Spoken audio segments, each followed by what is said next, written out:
जब आपने डिसाइड कर लिया तो आप अपना लोन पार्टनर कैसे डिसाइड करें, उसके बारे में आप क्या जानें।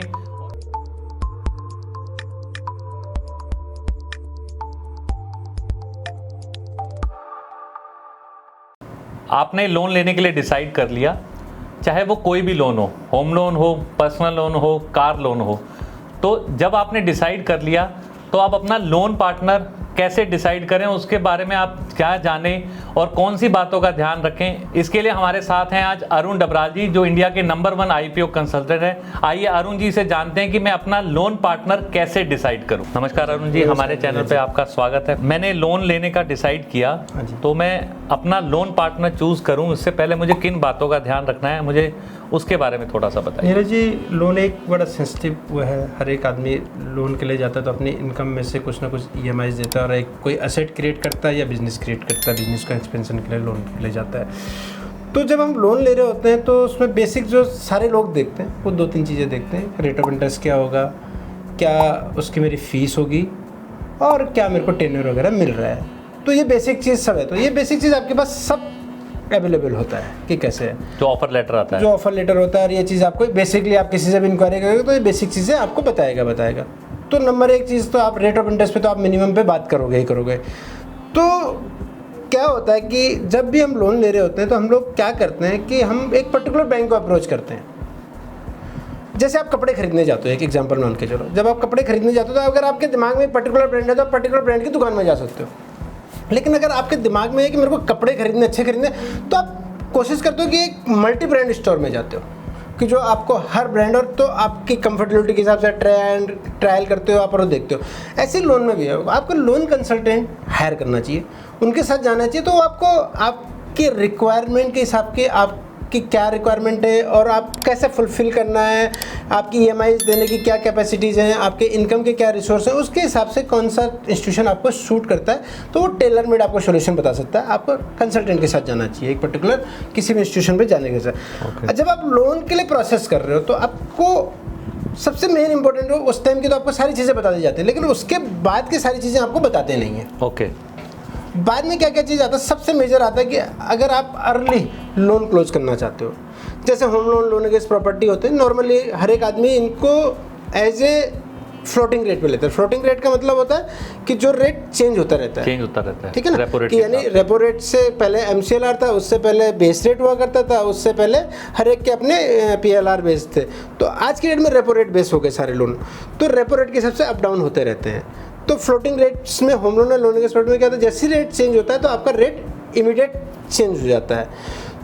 तो वो बैंक आपको या इंस्टीट्यूशन ऐसे चूज़ करना है कि जो आपको इन चीज़ की इंफॉर्मेशन टाइमली दे रहा है, और उसका रिसेट पीरियड कितना है। कोई 3 महीने का रिसेट रहता है, कोई मंथली रिसेट करता है, कोई 6 मंथ का रिसेट करता है। सबसे पहले आपने ये देखना है कि आपका लोन का जो रेट ऑफ इंटरेस्ट है वो रिसेट कितने टाइम में करता है, कोई इंस्टीट्यूशन रिसेट कैसे करता है, ठीक है। नंबर 2, आप कल के डेट में लोन लेते हो और उसको बंद करना चाहते हैं, फोरक्लोज करना चाहते हैं, तो सबसे ज़्यादा प्रॉब्लम यही आती है, उसका प्रोसेस क्या है। कई बार क्या होता है कि आप फोरक्लोज करने जाते हो, आपको आज चलेगा, आज बोलेंगे जी आप आपका SR नंबर जनरेट करेंगे। अब आप फिर SR नंबर जनरेट करने के लिए पूछते हैं, फिर 10 दिन बाद जाओ जी अभी SR नंबर जनरेट, मल्टीपल हैरेसमेंट्स हैं।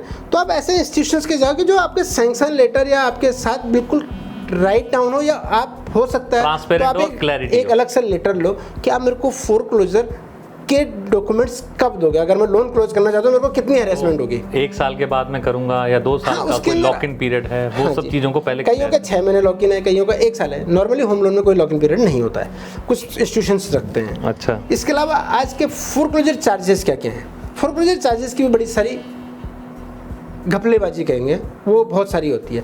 क्या करते हैं कि जो एज पर RBI और NHB की जो गाइडलाइन है, इंडिविजुअल बोरोवर्स के होम लोन में फोरक्लोजर चार्जेस 0 हैं। लेकिन क्या करते हैं ये इंस्टीट्यूशंस, क्या करते हैं सैलरीड कस्टमर के अलावा जो बिजनेस पर्सन है, अगर वो नॉर्मल वो भी करते तो क्या करते हैं उसकी प्रोप्राइटरशिप फर्म को एज ए कोऑप्लिकेंट ले आते हैं, या किसकी प्रोप्राइटरशिप फर्म है भी नहीं तो उसके नाम के एक प्रोप्राइटरशिप नंबर नाम क्रिएट करके उसको कोऑप्लिकेंट बना दे। और तो एज पर RBI की जो क्लियर लाइन नहीं है, उसको भी इंटरप्रिटेशन है उसके अंदर, उसमें भी ये है कि भाई को एप्लीकेंट अगर कोई कंपनी होगी तो फोरक्लोजर चार्जेस लगेंगे, तो उसको इंटरप्रिटेशन किया जाता है। कुछ बैंक्स हैं जो इनमें भी फोरक्लोजर चार्जेस नहीं लेते। तो आपको ये चेक जरूर करना है कि जब आप लोन ले रहे हो कि आपकी कहीं वो कंपनी ज़बरदस्ती बना के इन्वॉल्व तो नहीं कर रहे हैं, जिससे कि फोरक्लोजर चार्जेस आपका देना ही पड़े। ऐसे ही एमएसएमई को फोरक्लोजर चार्जेस 0 हैं। एमएसएमई को फोरक्लोजर चार्जेस 0 हैं, ये आप जरूर ध्यान रखें। बहुत अच्छी बात बताई है अरुण जी ने। जी अरुण जी, तो फोरक्लोजर चार्जेस 0 हैं, लेकिन बहुत सारे बैंक और इंस्टीट्यूशन आपको जब आप फोरक्लोजर के लिए जाते हो तो उस चीज़ को इग्नोर करते हैं कि नहीं है नहीं है, और वो आपको उस चीज़ को ख़त्म करने के लिए बड़े सारे प्रोसेस में जाना पड़ता है कि आप आरबीआई जाओ, एनएचबी जाओ, या किसी तरह से बैंकिंग ऑर्गेनाइजेशन में जाओ, ये चीज़ें करनी पड़ती हैं।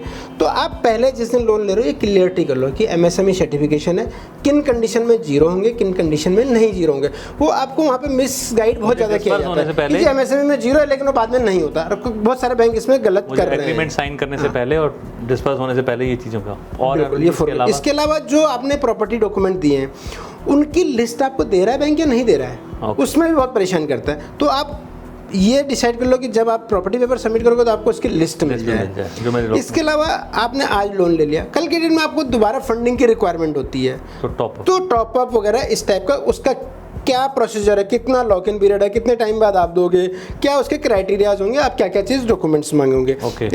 ये चीज़ें हो गई। कई बार क्या होता है कि हर बार ये होता है कि जब हम लोन ले रहे होते हैं तो हर एक इंस्टीट्यूशन अपनी क्रॉस सेल करता है इंश्योरेंस की।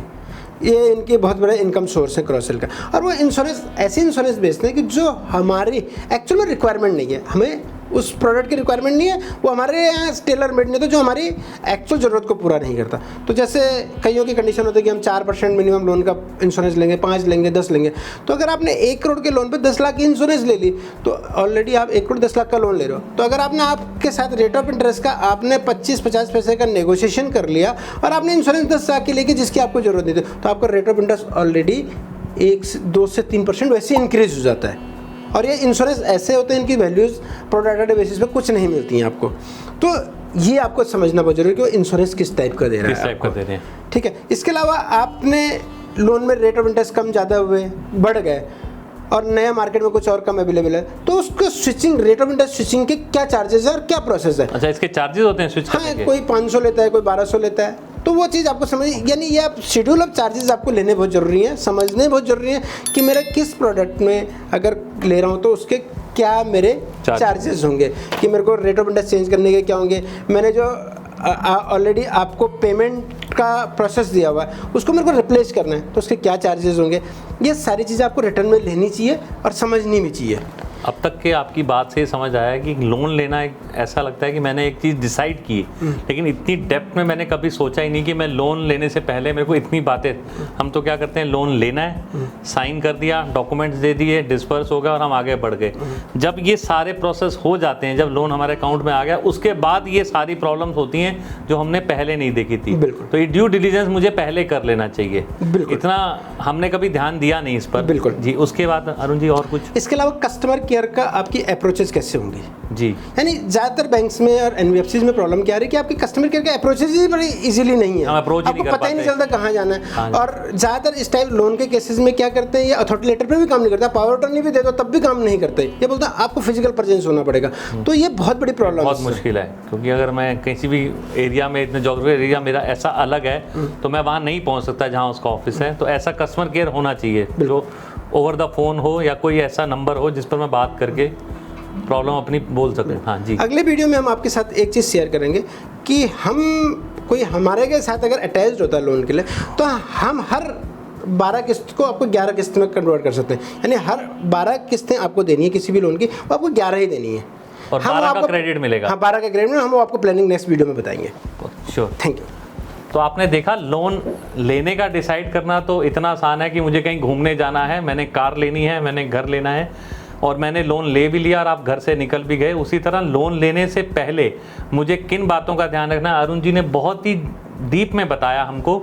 और अगर इसके अलावा भी आपकी कोई इंक्वायरी हो तो आप हमें कमेंट बॉक्स में डाल सकते हैं। हमारा वीडियो आपको पसंद आया तो इसे लाइक करना ना भूलें। हमारे चैनल पर नए हैं तो इसे सब्सक्राइब कर दें। वीडियो और अच्छा लगा हो तो इसे फॉरवर्ड जरूर करें।